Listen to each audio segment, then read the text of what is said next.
भाई ये तो क्रिमिनल तो है नहीं कोई वो राहुल जी है, तो वो इंसान ही इसी देश के वासी हैं और हिंदुस्तान के हिंदू हैं वो और इस देश के वासी हैं। अगर आते हैं तो क्या गलत हो जाएगा? जो काम सही करे, हम तो ये चाहते हैं काम सही होना चाहिए। काम अभी सही नहीं हो रहा क्या? हो रहा है सही काम, तो फिर चेंज करने की क्या जरूरत है हमको?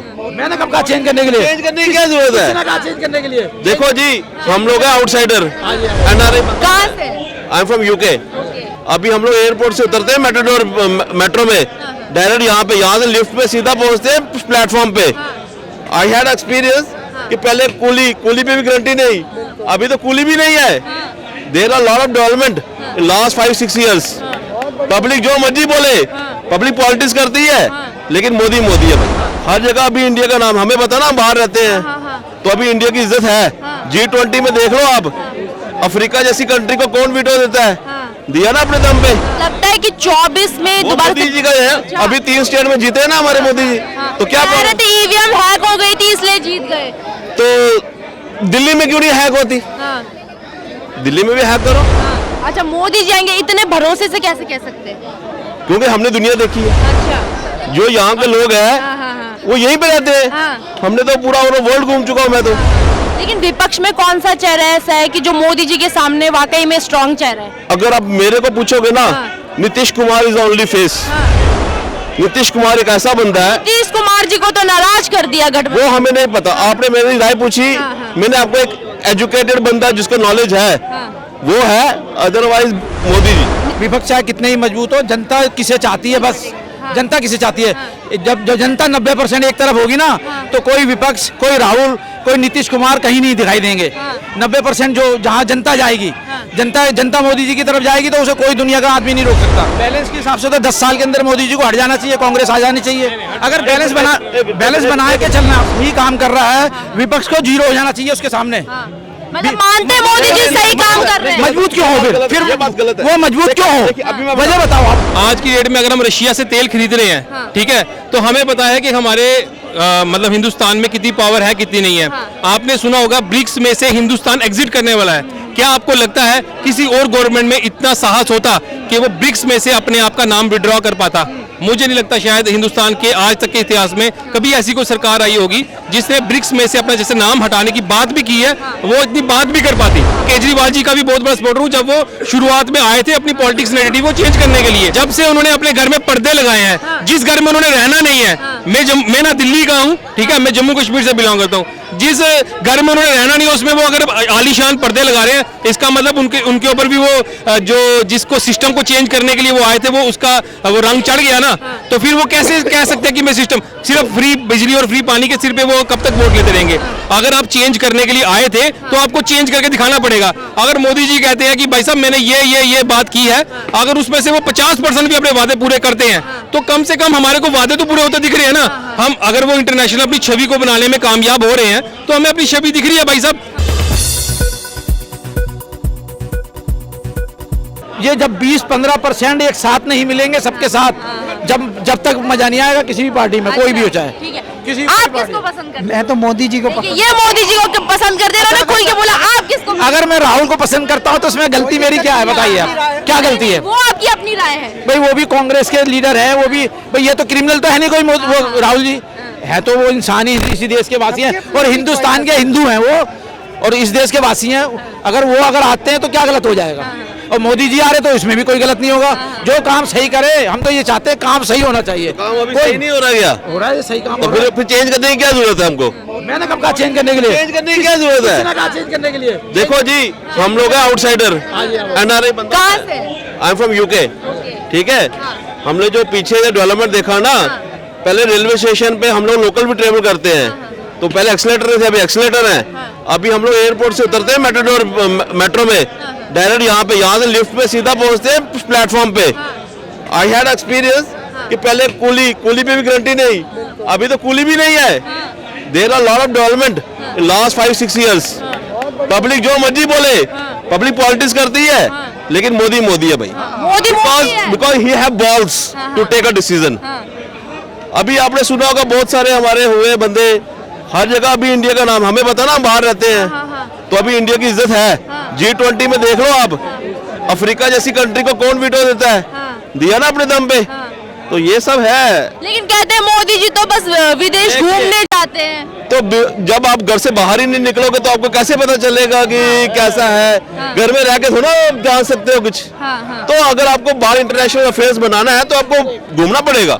देखो अभी हम भी बिजनेस करते हैं, हम भी बाहर आए हैं, घर में बैठ कर बिजनेस होगा नहीं। अगर मुझे इनसे बात करनी है, मुझे इनके घर जाना पड़ेगा ना। ऐसा थोड़ा अपने घर से ये मेरे को दामाद थोड़ा लगते हैं मेरे पास आएंगे, हमें इनके पास जाना पड़ेगा, हमें डेवलप होना है। वो तो डेवलप होकर बैठे हैं। तो इसमें क्रिटिसाइज तो हर कोई करता है, लेकिन हर कोई अपना चलता है। तो लगता है कि 24 में वो दोबारा मोदी जी का है। अभी 3 स्टेट में जीते हैं ना हमारे मोदी जी। तो क्या कह रहे थे ईवीएम हैक हो गई थी इसलिए जीत गए। तो दिल्ली में क्यों नहीं हैक होती? दिल्ली में भी हैक करो। इसके लिए कहने की बातें हैं। मोदी आएगा 24 में, अच्छा मोदी जी आएंगे, इतने भरोसे से कैसे कह सकते हैं? क्योंकि हमने दुनिया देखी है। अच्छा जो यहाँ के लोग हैं वो यहीं पे रहते हैं। हमने तो पूरा वर्ल्ड घूम चुका हूँ मैं तो।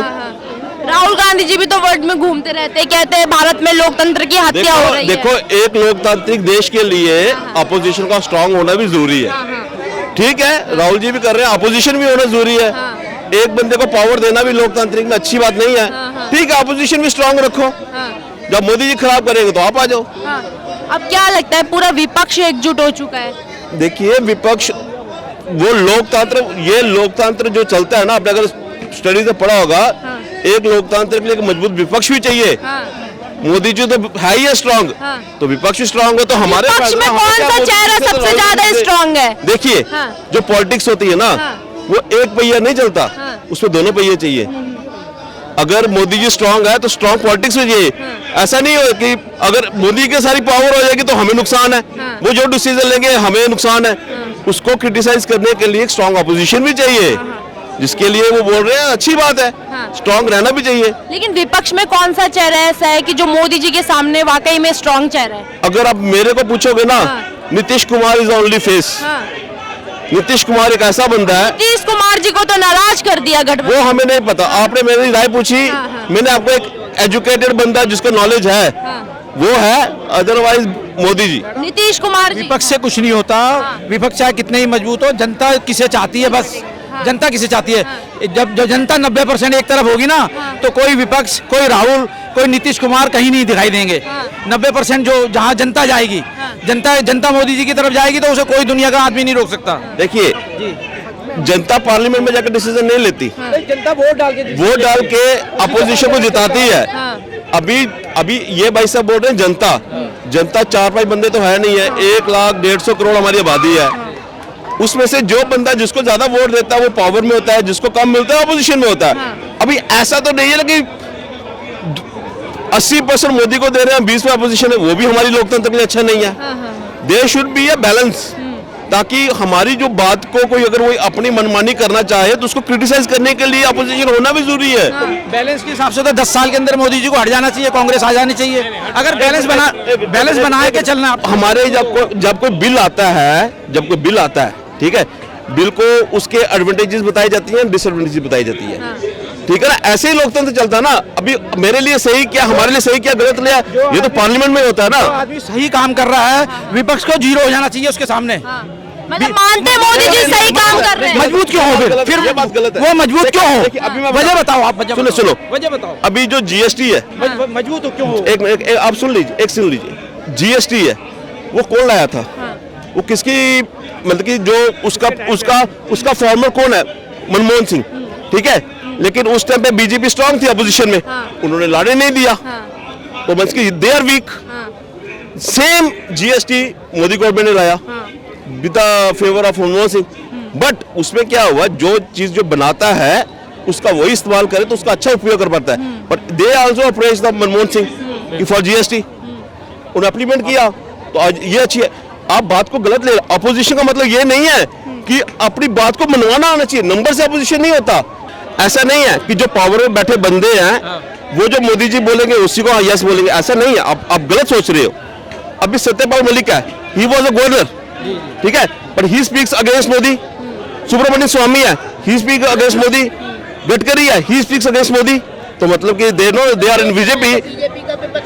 सर ऐसा नहीं है, आप गलत बोल रहे हो, आप पार्टी को लेके चल रहे हो। सांसद में जो हमने जो सिविक्स पढ़ी है ना, उसमें पॉलिटिक्स पार्टिकल नहीं होता, उसमें इंडिविजुअल जो मतदाता हमारे रिप्रेजेंटेटिव वहां खड़ा है। अगर देखिए जैसे आपके गांव से कोई रिप्रेजेंटेटिव पार्लियामेंट बना, आपके अगेंस्ट हो रहा है, आप उसको कल को वोट दोगे? नहीं देंगे। तो वो मोदी को देखेगा या आपको देखेगा? आप नंबर्स की बात कर रहे हो कि आपके कहने का मतलब है जो बीजेपी पार्टी का है वो बीजेपी को ही यस बोलेगा, जो कांग्रेस का है वो कांग्रेस हमेशा वो गलत हो। नहीं, दैट इज रॉन्ग। इसमें आप लोगों की कमी है कि आपने गलत बंदा चुन के आगे भेजा है। लेकिन क्या लगता है कि 24 में कौन आएगा? 24 में मोदी मैडम। हाँ, मोदी। बिना किसी डाउट के देखो सबसे बड़ी बात है कि जो कांग्रेस है, कांग्रेस की जो नीतियां हैं, और नो डाउट राहुल गांधी जो है वो बड़ा अच्छा और बड़ा यंग मतलब एक तरीके से अपने आप डायनेमिक अपनी पर्सनालिटी को शो कर रहे हैं। पर क्या है कि कांग्रेस के अपने अंदर इतनी ऐसी कूटनीतियां हैं। लेकिन अभी कांग्रेस अकेली नहीं है, पूरा महागठबंधन। देखिए आपको भी पता है, हमें भी पता है, वो जमाना चला गया जब 2002-2004 में जब हम मतलब कि किसी की सुनी सुनाई बातों पे वोट डालते थे। आज एक बात की हम खाल निकालते हैं, ठीक है? हमें पता है हमारे लिए क्या सही है। आज की डेट में अगर हम रशिया से तेल खरीद रहे हैं, ठीक है, तो हमें पता है कि हमारे मतलब हिंदुस्तान में कितनी पावर है कितनी नहीं है। आपने सुना होगा ब्रिक्स में से हिंदुस्तान एग्जिट करने वाला है। क्या आपको लगता है किसी और गवर्नमेंट में इतना साहस होता कि वो ब्रिक्स में से अपने आप का नाम विड्रॉ कर पाता? मुझे नहीं लगता शायद हिंदुस्तान के आज तक के इतिहास में कभी ऐसी कोई सरकार आई होगी जिसने ब्रिक्स में से अपना जैसे नाम हटाने की बात भी की है, वो इतनी बात भी कर पाती। दूसरी बात है, ऐसा नहीं है मैं कभी ना मोदी जी का सपोर्टर हूँ ना राहुल गांधी का सपोर्टर हूँ, मैं उसका सपोर्टर हूँ जो मैं तो केजरीवाल जी का भी बहुत बड़ा सपोर्टर हूँ। जब वो शुरुआत में आए थे अपनी पॉलिटिक्स नैरेटिव वो चेंज करने के लिए। अब नहीं है क्या? हाँ जी, अब जब उनसे देखिए एक सिंपल सी बात है, जब से उन्होंने अपने घर में पर्दे लगाए हैं, जिस घर में उन्होंने रहना नहीं है, मैं ना दिल्ली का हूँ, ठीक है, मैं जम्मू कश्मीर से बिलोंग करता हूँ, जिस घर में उन्होंने रहना नहीं है उसमें वो अगर आलीशान पर्दे लगा रहे हैं, इसका मतलब उनके ऊपर भी वो जो जिसको सिस्टम को चेंज करने के लिए वो आए थे वो उसका वो रंग चढ़ गया ना। तो फिर वो कैसे कह सकते हैं कि मैं सिस्टम सिर्फ फ्री बिजली और फ्री पानी के सिर पे वो कब तक वोट लेते रहेंगे? अगर आप चेंज करने के लिए आए थे तो आपको चेंज करके दिखाना पड़ेगा। अगर मोदी जी कहते हैं कि भाई साहब मैंने ये बात की है, अगर उसमें से वो 50% भी अपने वादे पूरे करते हैं तो कम से कम हमारे को वादे तो पूरे होते दिख रहे हैं ना। हम अगर वो इंटरनेशनल अपनी छवि को बनाने में कामयाब हो रहे हैं तो हमें अपनी छवि दिख रही है भाई साहब। हम जब बाहर जाते हैं, हिंदुस्तान से बाहर जाते हैं, आपको भी पता है ये फेसबुक पे बैठ के कमेंट करना, देखो कांग्रेस वाले बीजेपी को गाली निकालते हैं, बीजेपी वाले कांग्रेस को गाली निकालते हैं, वो ये चलता रहेगा फेसबुक पे। पर आप खुद अपने दिल पे हाथ रख के पूछिए, जो आपके भाई बंधु जो भी रिश्तेदार बाहर बैठे हैं, क्या आज भारत की इंटरनेशनल छवि मजबूत हुई? हाँ हुई कि नहीं हुई? अगर हुई है तो उसका जिम्मेदार कौन है? कौन सी सरकार है? ठीक है, और अगर वीक हुई तो उसका भी जिम्मेदार कौन है? और दूसरी बात मैं आपको बताना चाहूंगा, नो डाउट राहुल गांधी एक बहुत अपने आप को यंग होके एंटरप्रेन्योर बन के या एक अपने आप को एक पार्टी को रिप्रेजेंट करके आ रहे हैं, पर उनकी नीतियों में अभी बहुत सुधार की जरूरत है। कि मुझे लगता है कि शायद अगले 5 साल और उनको चाहिए अपने आप को सुधारने के लिए और अपने आप को रिफाइन करके निकालने के लिए। ऐसा नहीं है कि पूरी जिंदगी बीजेपी का राज रहेगा, और ऐसा भी नहीं कि 70 साल अगर उनका रहा तो आज कांग्रेस का ही रहा। वक्त में परिवर्तन आना निश्चय है। अगर कभी औरंगजेब नहीं रहा तो कभी हुमायूं नहीं रहा तो कभी अकबर भी नहीं रहा। परिवर्तन एक वक्त का नियम है, वक्त के साथ परिवर्तन होना है। जो हमारे देश के लिए, हमारे भारत के लिए, हमारे राष्ट्र के लिए जो सबसे परिवर्तन है वो हमेशा होना चाहिए। परिवर्तन एक नियम है तो क्या जनता 24 में परिवर्तन कर देगी? जो अभी के जो नतीजे आए हैं ना, आप ईवीएम को जिम्मेदार अगर कोई मेरा एक पर्सनल निजी, मैं किसी पार्टी से बिलोंग नहीं करता, मेरा एक निजी एक विचार है। आप कहते हैं जी ईवीएम हैक होगी, तो तेलंगाना में भी ईवीएम आपने हैक नहीं होने दी, तो आपने बाकी राज्यों में क्यों नहीं अपनी टीम को, संगठन को बूथ लेवल से स्ट्रांग किया? क्यों आपने अपने कार्यकर्ता को निराश किया? क्यों आपने अपने बंदों को साथ में जोड़ कर नहीं चला? अगर पैसे का जोर है तो क्या आप तो 70 साल पुराने पैसे आपने कमाए हैं, तो आपके पैसे कहाँ गए? आपने अपने पैसे कहाँ रखे? आप भी लोगों के बीच में बांटो ना पैसे। आप भी अपने, अगर आप अपनी नीतियों को लेके आगे आना चाहते हो तो अपनी नीतियों को आगे लेके आना चाहो। आप देखो, किसी के ऊपर कटाक्ष करना, किसी के ऊपर व्यंग करना, किसी के ऊपर हंसना बहुत आसान है। जो कोई काम कर रहा होता है वो उसको पता है कि वो अपनी नीतियों को, अपने राष्ट्र को कैसे चला रहा है। अगर आपको अपने राष्ट्र को चलाना है, ये कोई छोटा मोटा राष्ट्र नहीं है, कोई 1-2 करोड़ का, ये लगभग 150 करोड़ का राष्ट्र है। एक घर में 4 परिवार में 4 लोग होते हैं ना परिवार में, उनकी सोच भी नहीं मिलती। ये तो कितने ही कुंभों का, कितने ही हमारे मतलब धर्मों का, कितने ही हमारे मतलब अलग अलग विचारधाराओं का ये देश है। ये कोई एक देश नहीं है। एक आप बोलोगे गंगा पूरे हिंदुस्तान को पानी नहीं पिलाती है,